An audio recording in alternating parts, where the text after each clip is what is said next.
Mr. Longbom, sinuspende at pinagbayad ng 15,000 multa dahil sa pagiging bastos.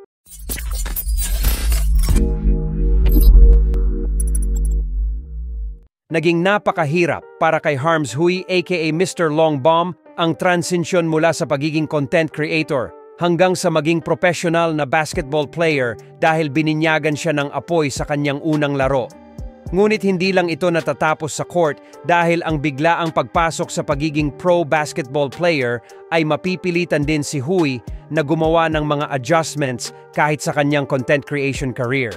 Kaso, ang mga comment niya kamakailan matapos magbigay ng komento, si Pilipinas Super League Commissioner Jerry Esplana sa kanyang performance ay naglagay sa kanya sa alanganin. Sinabi ni Esplana sa isang interview with Sports Now, "Napanood ko yung laro ng Longbom.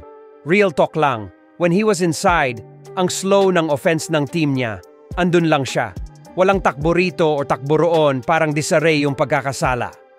Agad naman nag-comment si Longbom sa opinyon ni Esplana.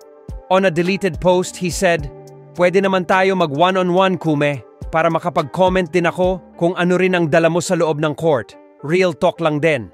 Sa kalaunan ay isiniwalat ng Longbom na siya ay nakikipag-usap sa commissioner at humingi ng paumanhin sa kanya. "Nakausap na ko ni Kume, humihingi ako ng pasensya sa kumalat na post-sarcasm lang po yon. Pinalaki lang ng mga page anyway, sorry Kume." Hi, this is Mr. Longbom itself. Gusto ko lang po humingi ng paumanhin sa naunang video po na nilabas.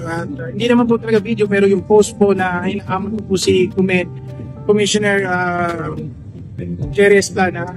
Hindi po talaga tama yun at alam po na hindi po tama yun. So, sa social media influencer, hindi rin po talaga magandang influencer sa mga kabataan na yung po mas ahead po sa atin, gagawan po natin ng anything na for content or anything. Pero mali po talaga.